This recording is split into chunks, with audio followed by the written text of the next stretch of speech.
My name is Lyn Darnley and I'm head of voice at the RSC, but I'm also the voice coach on this production, Richard II. At the moment, we're at the beginning of week 4 in this 6-week process. So for the first couple of weeks, there was a lot of work in the room on the text, looking at the text, going through the text, looking at meaning, sometimes paraphrasing.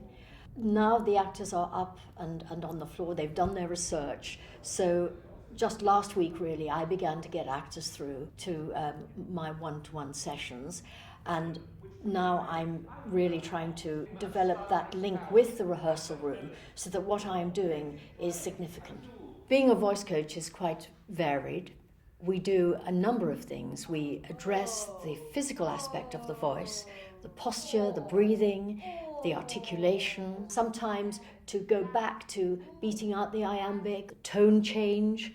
But we also take that into the text that the actors are working on, because otherwise they're just doing voice work in isolation. So it's finding that connection between the physical voice and the language and text of the play. Miranda has asked for some additional technical work just to make the voice more flexible and to open up the range. The way the voice works is that if there's tension in the body, we'll hear that tension in the voice. So just releasing a little bit, getting the breath low, making sure that the breath isn't coming from up here and that the neck isn't locking. They are all things that we all do all the time. The classes are great, the sessions with Lyn. She's got some really brilliant exercises and tools that we can use. Through learning how to consciously relax those muscles, creating quite a free pathway, so hopefully my voice can be nice and clear and unrestricted and expressive, and I can be as spontaneous as I like. With Gracie, her focus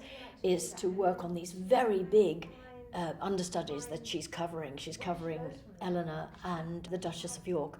So what we were doing was just working through it, trying to find the extremity of the emotion through the language rather than just through an emotional state, trying to pin those emotions into the language that Shakespeare has written. The homework that you've done at home, learning the lines, it's just one part of it. But when you get in the room with Lyn, you can really flesh out the detail and find, I think, the juice and the flavour of the language, of the tone, of the character. I think as a performer you always need to be physical, even if you're just standing doing nothing. And then you take it further to more extremes where you can experiment with the language by actually being extremely physical and finding out where things are punctuated and get accentuated, where the emotion is in the verse. We always encourage the actors to work physically, to find a way of physically releasing, so that it's not language that remains cerebral. It's not in the head, it's in the body, it's in the breath. Voice people don't direct. We open up the options for an actor. As Bolingbroke breaks up stage, we'll time the music so the music finishes at that point.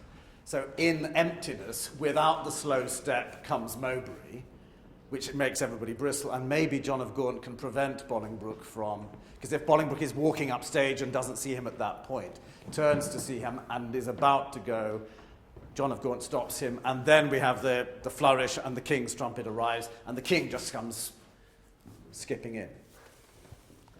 Skipping King.